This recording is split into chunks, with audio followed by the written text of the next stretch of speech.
I'd like to welcome everybody to the May Borough Board. If we could all just please rise and salute the American flag that was moved in the other room. Oh, okay. Okay, well, we can just pledge allegiance To the flag of the United States of America and to the republic for which it stands, one nation, under God, indivisible, with liberty and justice for all. I didn't realize that they didn't. It was do just that. like, just checking. I'm running in with. Okay, all right, so we'll start with attendance. So we have CB1, CB2, we're missing CB3, and we are missing the 49th Council District. We do have a quorum because we do have 4 of the 7 members. If I could just entertain, Brooke was kind enough to send everybody a copy of the minutes from last month, so if I could just entertain a motion to accept. Debbie first, Joan second, thank you. Okay, and then next we have a presentation from Department of City Planning on the principles of urban design. The floor is yours. Thank you so much. Hi everyone. My name is Eric Gregory. I'm the Chief Urban Designer at City Planning. I work in the central office. So we work a lot with George and Amy, who I know well. And I've been with the department since 2011. So quite a long time. And I'm with Galina. Hi, I'm Galina Novikova, also an urban designer at the central office. I have a background in landscape architecture and urban design, and I've been with the agency for a little over 2 years now. Amy Benaga. Sorry, no, go ahead. No. Amy Benaga, I'm Staten Island DCP, also urban design. Great, and then George Shurovich, Deputy Director at the Borough office here. Who? Good to see everybody. Yeah. George Melvin.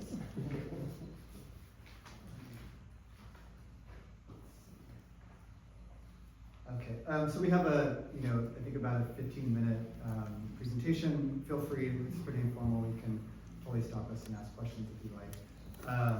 But we'll just give a little bit of background on kind of us. So I mentioned I've been with the department since 2011. I've actually had a lot of interactions with Staten Island projects over the years, from resiliency projects to the Staten Island Mall to the Wheel and the outlets, and a few others, Highland Boulevard, shopping center. So a lot of different things that we've touched on over the years. So I think one thing we wanted to do at the outset is really talk about how good design matters in all corners of the city, and especially in Staten Island. And so we just kind of captured some projects that we felt kind of exuded some of the things that Galina is going to walk you through when we talk about the principles of good urban design.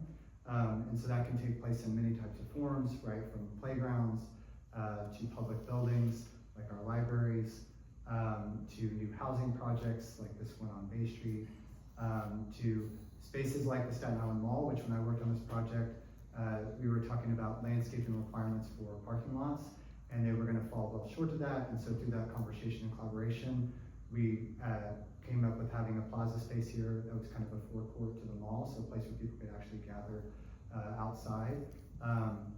And so it's interesting to see how those types of conversations can play out for positive things when we're thinking about the built environment.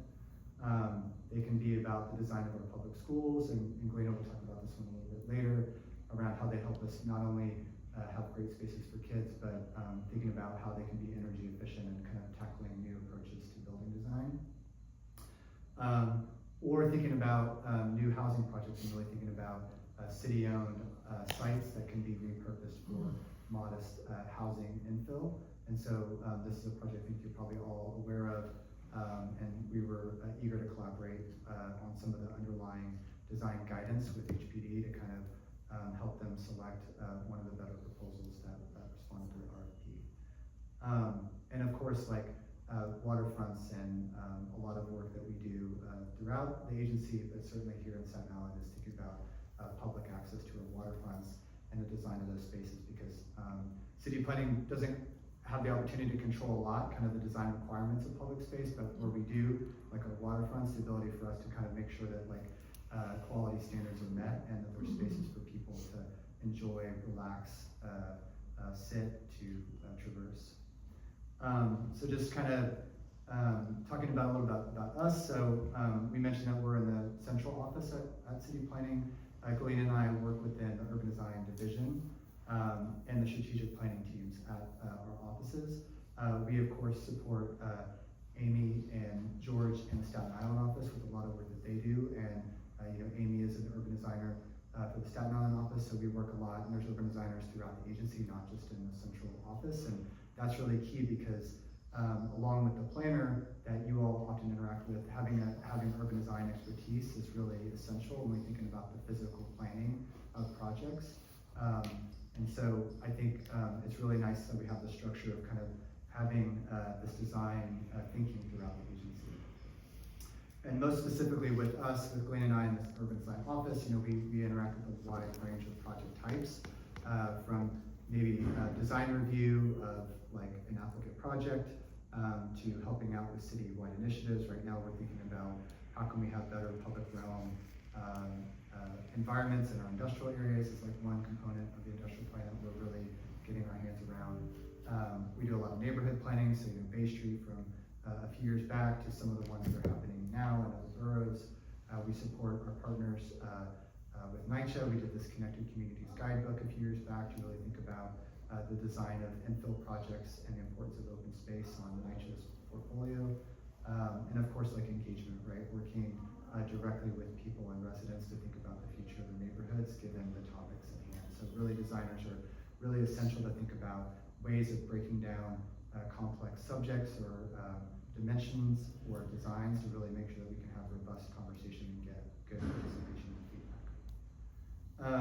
So I'll just, in short, before I pass it to Galena to kind of walk you through the principles guidebook, I think just want to ground that, in essence, urban design is really focused on people and how we interact and experience our city. So, you can swap out this background, which maybe looks like it's from another borough, but the importance remains is that, we are critically constantly thinking about how each of you might be traversing a shopping center and getting from your car to that space, or how you're navigating getting off the ferry to Borough Hall, and all those things in between, right? How are we thinking about our movement around the city and how to make it more accessible and enjoyable? So with that, I'll pass it to Galena. I can try if you want. So that brings us to our newly released guidebook, The Principles of Good Urban Design for New York City. And we have a few copies that we can pass around if you guys want to take a look. So this guidebook is meant to be a shared resource and advocacy tool for everyone who's interested in learning, testing, and using the principles to strive for better design outcomes in their communities. It really highlights the process of city making as iterative, and how quality is often an outcome of various inputs from an array of stakeholders, so everyone's involved in that process. And this guidebook also highlights the important roles of planning and architecture and of the various tools that promote good design across projects serving a diverse range of populations. So questions that the guidebook aims to answer is, what is good urban design and why is it important? And also, how can we bring a city's residents into that conversation to really build coalitions that advocate for design and quality? And so the principles are really meant to be a set of values and goals that inform how we approach the design of New York City. They communicate a vision of a city that works for everyone, and good urban design really shapes these elements in a way that makes the city more functional, beautiful, and well-connected. So it's really a holistic approach to planning and designing the city.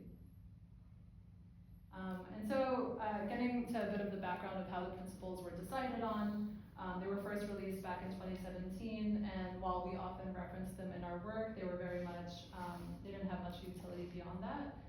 So then 2020 came, and this was really a moment for reflection and on the importance and value of the public realm, thinking about open space and vibrancy and quality. So this was an opportunity to reflect, given everything happening around us, from the pandemic to just how people were using their spaces. And a need to reflect our current realities and re-examine the values we place in the process of design. So there was really this intention to do things a little differently, and to bring the public into that conversation. And and one thing I want to add is, one of the reasons why we wanted to be here with you today is, back during that outreach, you can see as one of the points here is we did make it a point to get, to every borough board, to point them to a public survey website that we had, which that really helped, because it really got us to have like 1,500 respondents to that survey. And so, granted that was a few years ago, but we felt it was important to kind of come back with the borough boards to kind of share the resource of some of the feedback that we got and how that translated into these principles. So staying on that slide Oh, for 1 yeah, second. sorry. The new principles were shaped through a multi-year engagement process, as Eric just mentioned, that reached a broad swath of New Yorkers, including all 59 community boards across the city. And the outcome includes a reframing of the principles and underpinning them with clear objectives that can be applied in any neighborhood. So providing prompts that can be used when evaluating a project, and I'll speak more to those later, including real-world examples to ground the principles, and the principles really share concrete ways for how good urban design can be achieved both in product and process. So really sharing that roadmap with you all of how to get involved in direct planning and design projects across the city. Sorry about that. No, that's okay. So New York City's nearly 9 million people are spread across 304 square miles. I would have not remembered that statistic. Each neighborhood has a different demographic, a unique set of challenges, distinct community needs, and varied opinions about potential change. So whether you're a proud resident who attends community board meetings, maybe you're a parent who really cares about shaping a better future for their children, or maybe you're someone who's already involved in the design and planning process, you're a design professional or planning professional.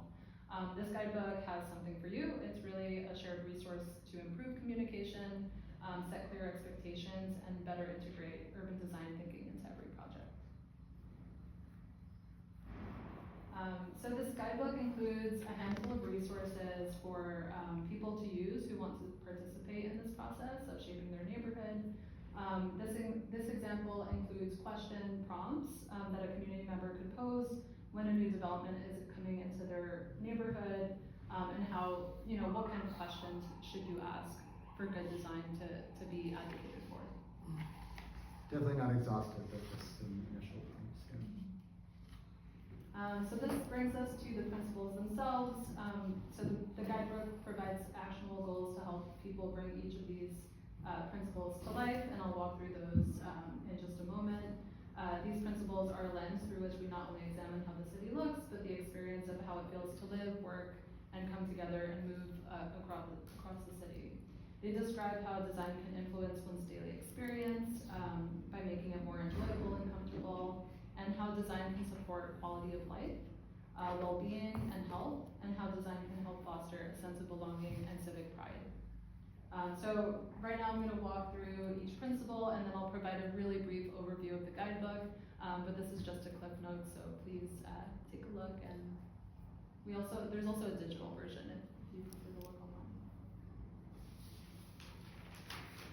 So whether it's a sidewalk that is wide enough for rush hour crowds, or storefronts that really enliven a neighborhood street, or maybe it's a plaza with really comfortable chairs, these details and dimensions really impact how we experience the city.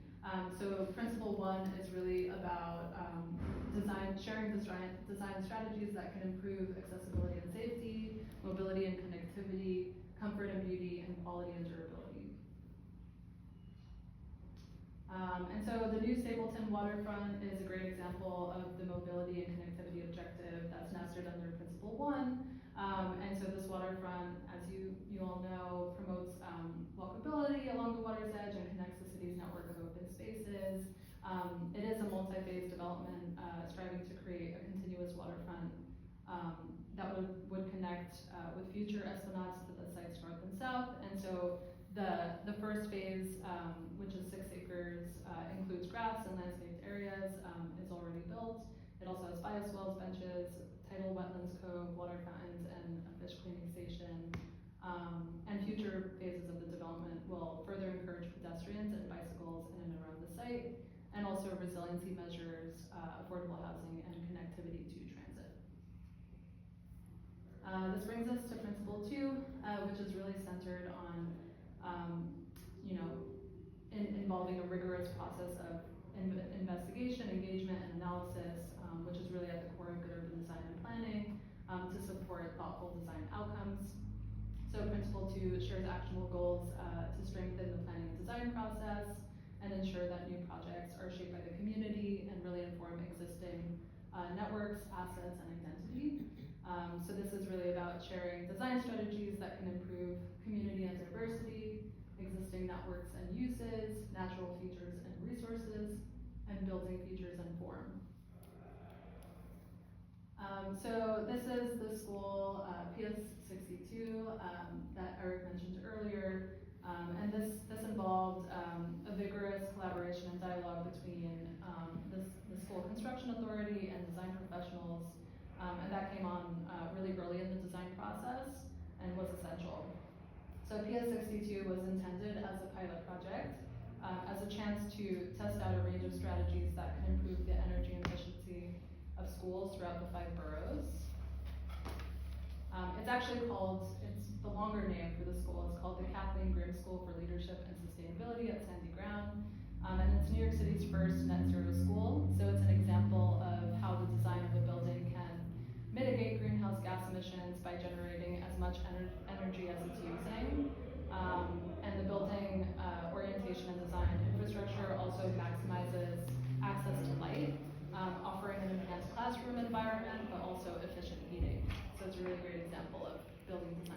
There's a lot of problems with that building Oh, is going there? on. Okay. That probably was not, shouldn't have been your shining example. Oh, okay, we haven't been there yet, but It's what are some of the there, it's on next to Blooming, CD3. it's on Bloomingdale Oh, Road. At the Woodrow, yeah, next to the Woodrow Yeah. shopping mall. It's actually a little bit further, but, from there, but, I see it every time I leave, yeah, Tomberlada. it's, CD3. yeah, there's been some problems with the infrastructure and stuff like that. It's a pilot.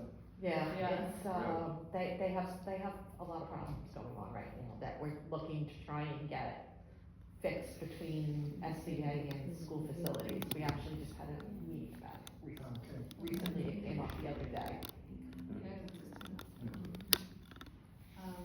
So Principle 3, New York City is a dynamic and vibrant world capital, as you know, and good urban design embraces the spirit and rhythm that is characteristic to all our neighborhoods. So Principle 3 really shares objectives for blending old and new, and along with ambitions to spark creativity and innovation and ensure that spaces are designed to really celebrate public life. So Principle 3 shares design strategies that can improve innovation and creativity, flexibility and variety, old and new, and resourcefulness and tenacity. So the Rev. Dr. Maggie Howard Playground, previously called Stapleton Park, underwent a full reconstruction in 2020 as part of a Parks Community Parks Initiative, a program to invest in under-resourced public parks and increase the accessibility and quality of parks throughout the 5 boroughs. So this updated playground is really vibrant with an array of amenities and programs for everyone. This includes new playground equipment, a mini pool, improved basketball and handball areas, and more welcoming entrances and a large natural turf, just to name a few. And so this brings us to our last principle. Our city faces many challenges, from climate risk to the housing crisis and social inequities. So Principle 4 puts forth actions to help each project make progress towards a built environment that is healthy, inclusive, and adaptive, and processes that really embrace diversity and facilitate mutual understanding. And so Principle 4 includes actionable items for sustainability and adaptability, equity and opportunity, health and well-being, and diversity and mutual understanding. So Principle 4 cannot necessarily capture, cannot be captured in a single project, but this example really shows how investment in infrastructure post-Hurricane Sandy can help to withstand future climate risks and improve ecological habitats, and also encourage stewardship. And so these breakwaters are designed to reduce the impact of climate-intensified weather events on the low-lying coastal community of Tottenville, which experiences some of the most damaging waves in the region and tragic loss of life during Superstorm Sandy. So now I'll go through an overview of the guidebook. It's now available for We also have a few printed copies, and the 4 chapters are really used to ground the principles of good urban design by providing clear use cases, articulating actionable goals, to bring each principle to life, and showing 5 built project examples that demonstrate interaction between these principles. So we'll take a brief dive into some of the material from the guidebook. Chapter 1 shares some ways for how to think like an urban designer and guides people to really identify the ways that each project can lead to better neighborhoods and a better city. Chapter 2, the principles are described in more detail. The principles are really grounded under topic areas that focus on the built environment and processes, and then under those are some detailed objectives for how to put that principle into action.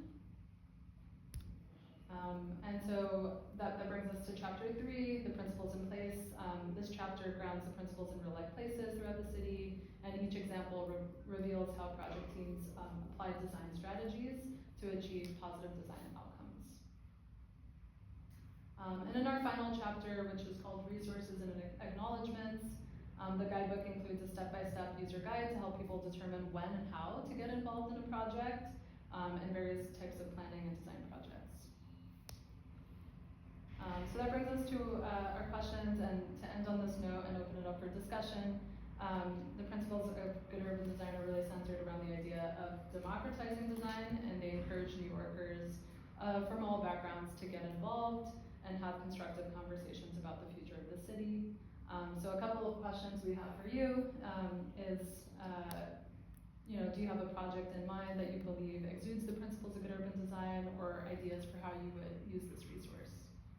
Just to start the discussion, but any thoughts or comments? So I have a question. So these principles, was it taken into consideration, like, for how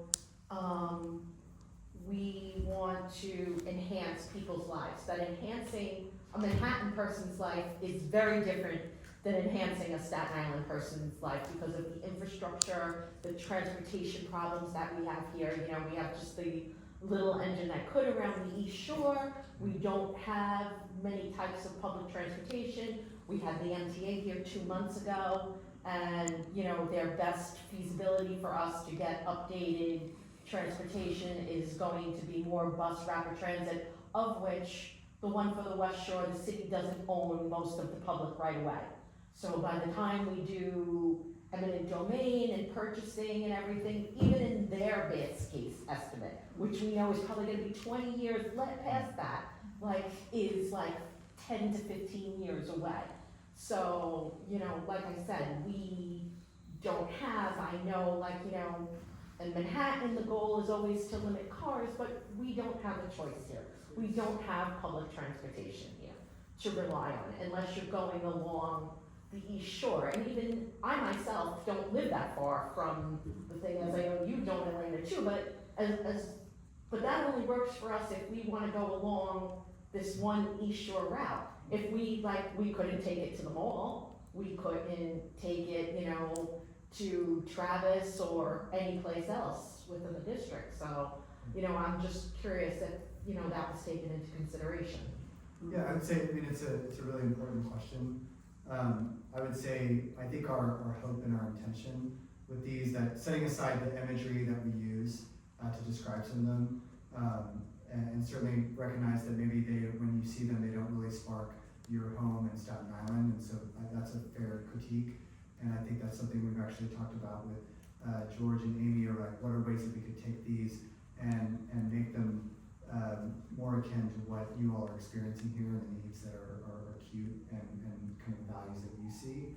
I will say that what I would ask is maybe after this, if you just take a closer read to some of the objectives that we've outlined, because I think we did put a lot of effort to think about how can these work in portions of Staten Island or Eastern Queens, and not just Manhattan. So, that's on me if some of the imagery doesn't evoke that, to help connect better. And certainly that's important.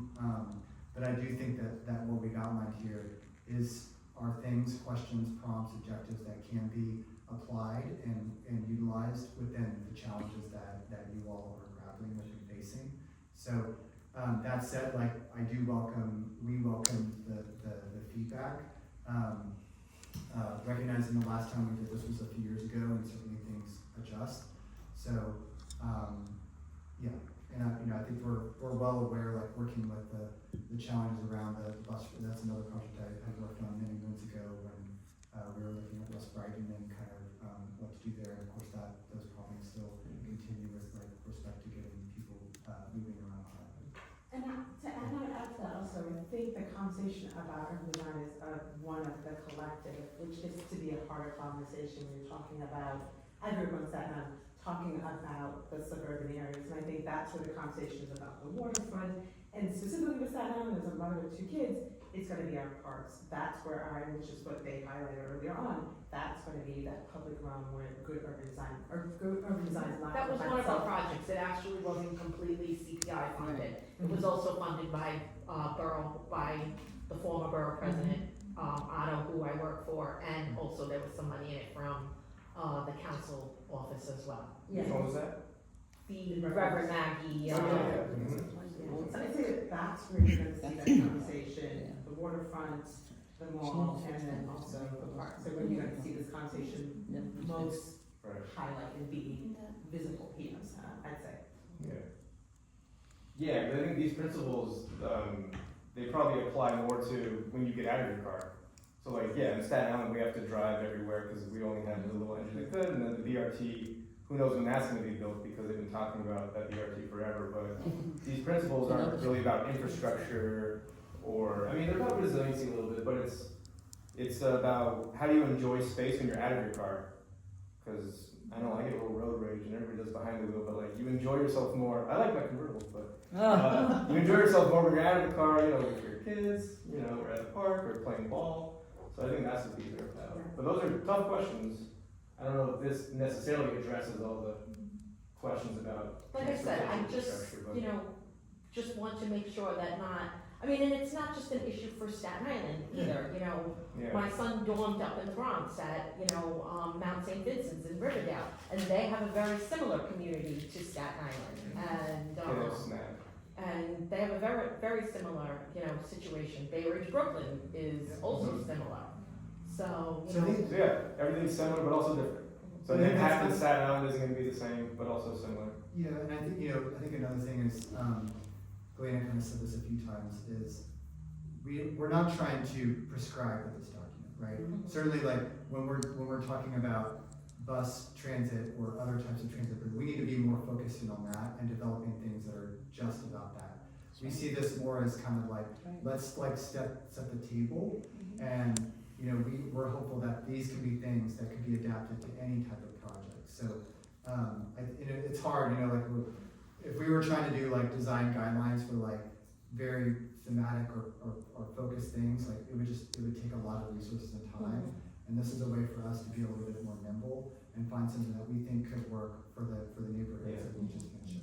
But they're planning for, I'm sorry, they're planning, the problem with Staten Island too is a lot of roadblocks that you have to hit. I mean, the other boroughs, they have trains, they have different ways of getting all around, and when the plans are being built up, like the special bus they're now planning for Brooklyn, it's fantastic stuff. But the space and the obstructions of the special lands and the special districts and the property, we have a lot of property here, vacant property, we can't use that, to expand all of the trains. Down here, they've had that railing down there by the restaurant for forever. And it's every year, and every borough president that I've been through here since Guy Molinari has all said, oh yeah, we're gonna do that, this is gonna happen in my administration. What happened? Nothing's ever happened. That's it. I've been working in government since I was a junior in college. Now my son is in college, my oldest, and nothing has, really changed. And then also too, it's just like with some of the building and stuff, like affordable housing. I want everybody to have, someplace to live, but a lot of times the city is reactionary. We don't plan ahead for things. So we'll drop like a 120 unit building on Bay Street, but they don't have, the roads are narrow, the width is, if someone wants to make a turn like that, Dunkin' Donuts, that's right across the street, I don't know who designed that it blocks up when people go to make that turn to get into it, because it's not a straight intersection or even a T for that matter. It's like this, that it ties it up and it backs up traffic and everything, and that's right across the street from the building that you highlighted and everything. So, and that's right now with no one living in that building. So when that building is occupied, and like, what is it going to be like? And those are like just the things that I think need to be taken into consideration. It's not even just the public transportation, but it's the existing, grid that we have of roads right now. Anybody else? Deb, Joan, Maud? Well, I feel like, I totally agree, what Marie's saying is absolutely correct. Many years, I ran buildings for the city of New York for 15 years. Big, large buildings, multi-service centers, if you've ever heard of them. I was in charge of them, and God forgive me that I ever took that job. But it was torture. But then you realize, here, there's no plan. We need to start where you can, instead of plopping things down, well, where are we going to make the space? How are we going to open up these vacant lands that we have all over the place? I mean, you've got the district and the water problems all over the place. So it's not as if it's that easy to just throw something there. There has to be a great plan from the get-go. From the very beginning, this plan has to have options of, I'm working with the whole North Shore now with Diana from EDC and that whole part, and being the head of Community Board 1. It's a really big plan. It's a challenge. Yeah, I worked on the Coney Island plan too when I was with the city. I was in charge of all of that. But it was easier in Coney Island. It was easier to get things done. I mean, it's still working on it, don't get me wrong, but it was easier to get the movement going. And the obstructions here in Staten Island are really, really tough. So hopefully it can get done if the right thinking and the right architecture and engineering gets involved in it. There's ways it can be done.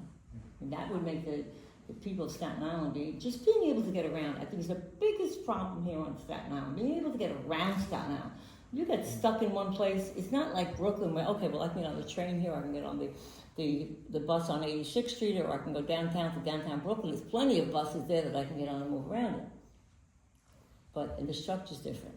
Yes. They have the streets are labeled, the streets have numbers. We don't have that here. People get lost just moving around Staten Island. Yeah, I think when somebody comes here that is not familiar with Staten Island, it's disastrous to get stuck behind them. Plus the other thing is too, we only have our one expressway and then a little portion of the Richmond Parkway. And when the Staten Island Expressway or the West Shore goes down, I mean, it impacts everything. I mean, you can't, like literally, logistically, I can probably get home to my neighborhood in Newdorp in 15, 20 minutes. Do I ever get home in 15? I mean, I can get home. Yeah. Oh, no.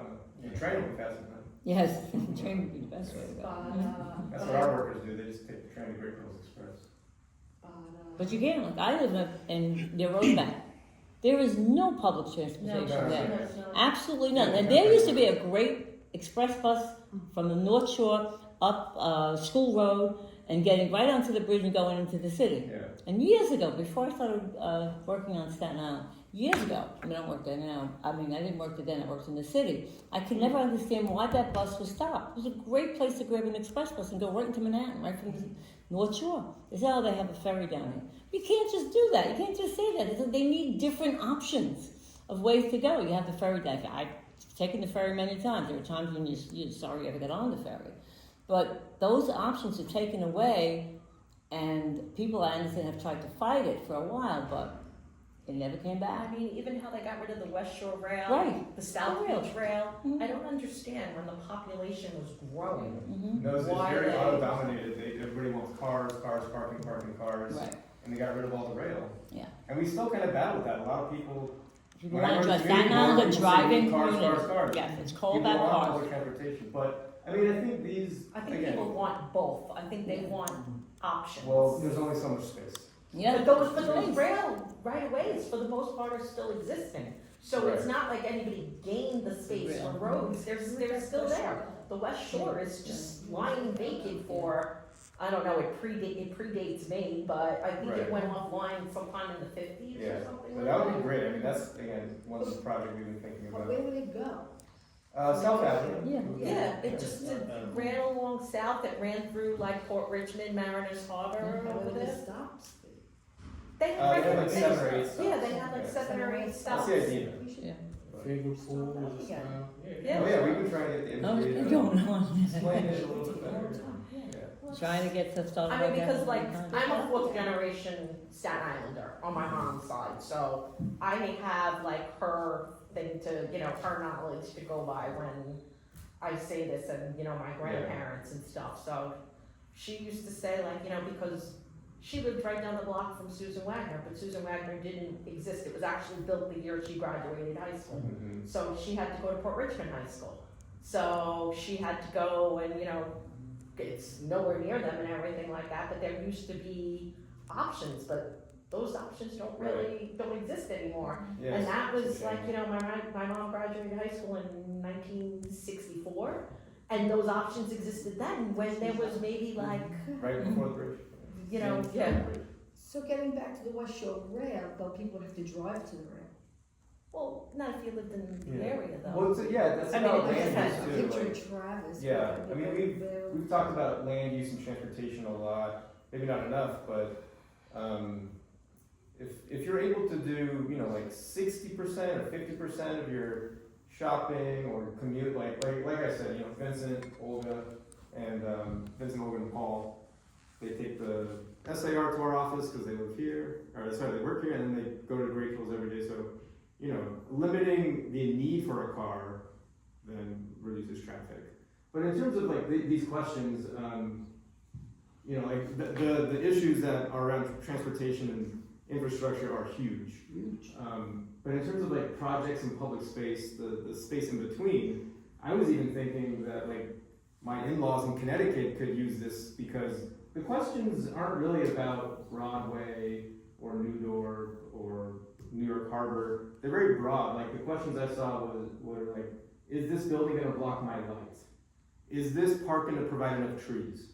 And my in-laws in Connecticut right now are dealing with this huge building that's gonna destroy a lot of trees and it's gonna cause parking. Oh, developing like crazy in So Connecticut. Connecticut, Texas, Florida, wherever. We're all dealing with it all the time. These questions, I think they are for everyone. I might even give my in-laws this book to Connecticut because they're kind of arguing about that project. But these questions are very broad and generic, so I think our team did do a good job of, if your community across this great country, where's our flag, were to have a development, what questions should a resident of a community ask?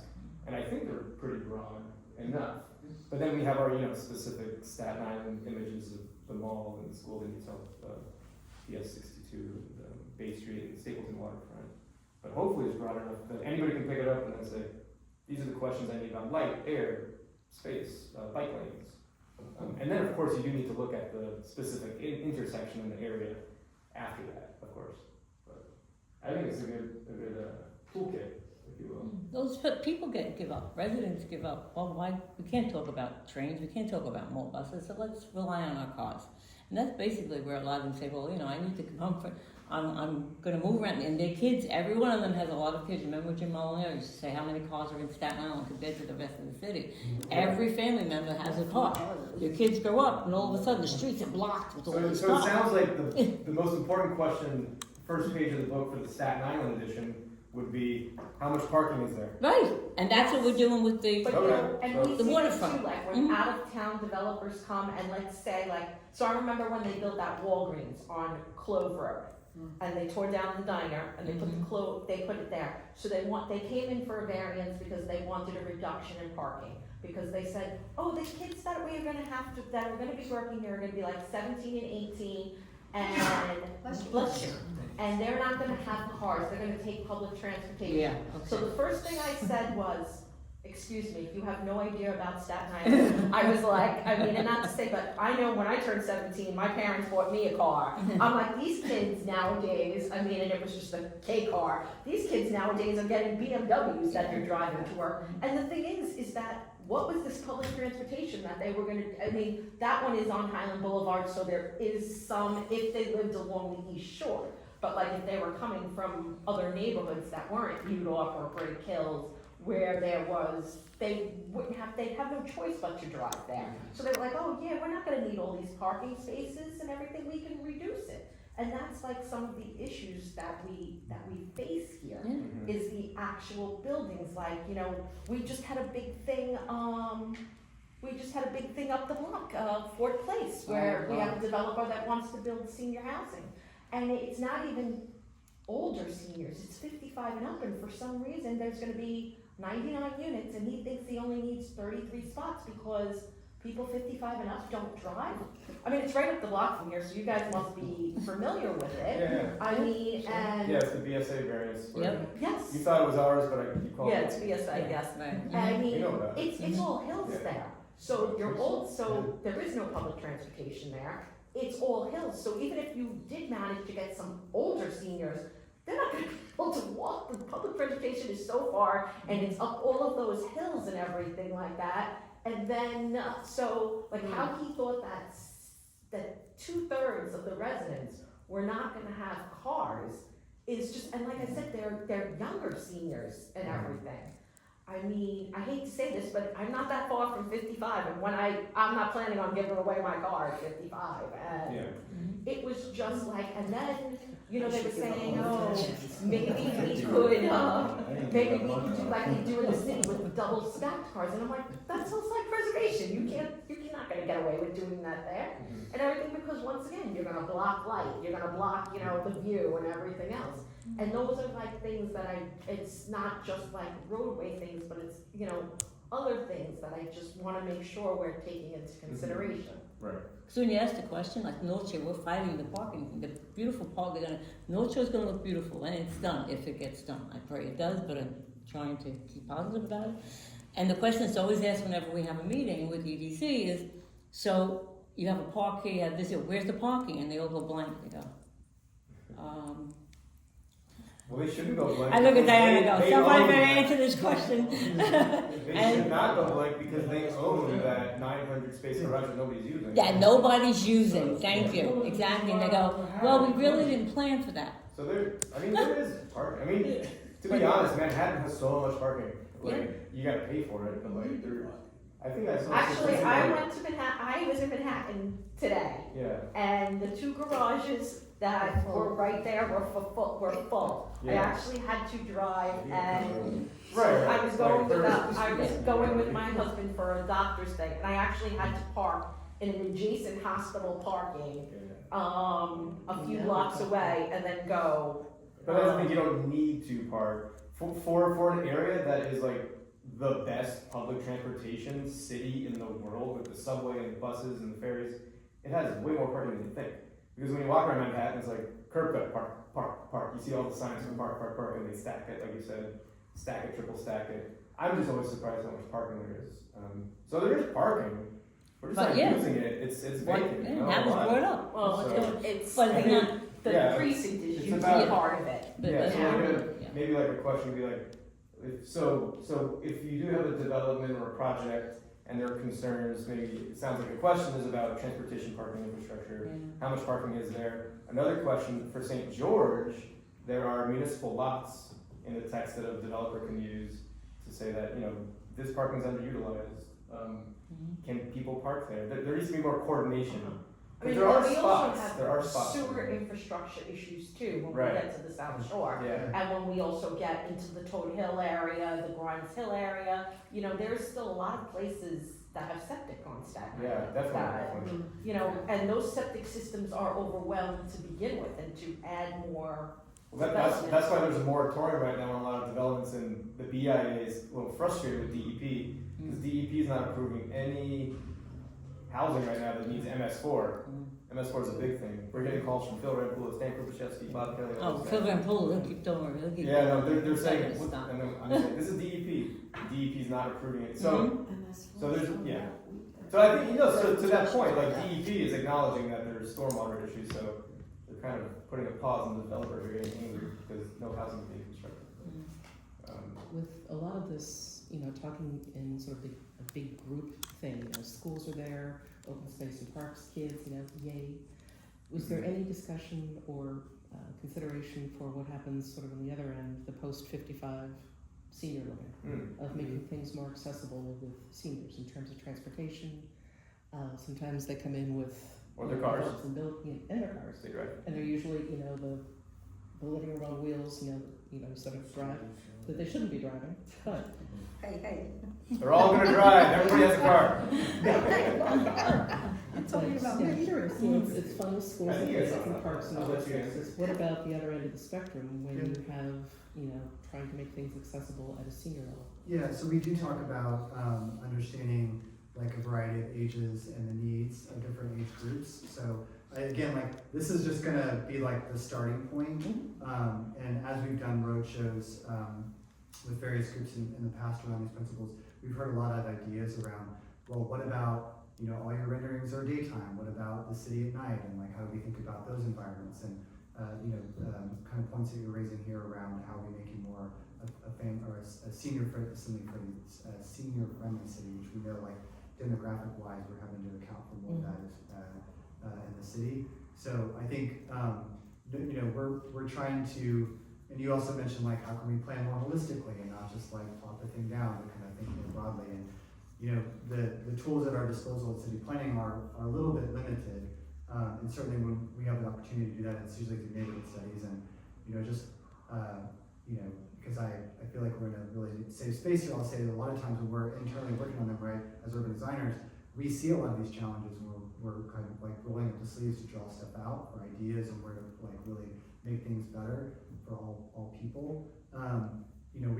We'll get pushed back too as it kind of goes through the chain of like becoming like the final plan, right? Or like, we have limited budgets around what we can do, and so some of the things that we've tried to put forward sometimes tend to fall off the table. I'm not saying that's always going to alleviate some of the things you're speaking to, but just say that like we share this kind of fight with you, and that sometimes we're able to kind of push the needle and get the things that we think are needed, and that's in large part by the lived experience that you all share with us.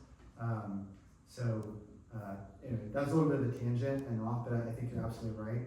Some of the work that we're going to be going forward on is like open space, right? How do we think about open space more broadly throughout the city, and how are we making sure it's accessible not for kids or young adults, but also for seniors, right? So it's a very narrow window, but and we've done some stuff over the years with the Department for Aging.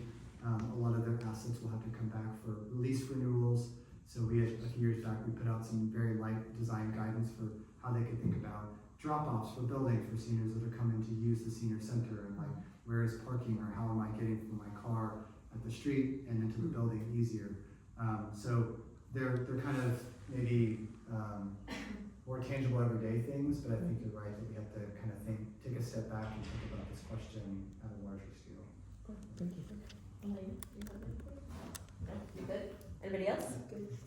Okay, thank you very much Thank you so much. for coming, we appreciate it. Can you also, Brooke, we have the link for the presentation? I'll get the link Okay. and I'll get with you to get a copy of the PDF. Okay, great. I'll get Thank your you. email, I'll find you. I can take this back. Thank you. So you're more than welcome to stay. We just have like an extra 10 minutes of just housekeeping if that, but if you don't want to stay, you can get out of here. Let's see who goes first. Look at the little boys. Thank you so much. Thank you. Thank you for being here. Thank you. Let's talk. Oh, yeah. So, moving right along, we did not have any correspondence. Does anybody have any old business to bring up? Any new business to bring up? Okay, can I entertain a motion to adjourn, please? Seeing you. Joan first, Debbie second. All right, meeting is adjourned.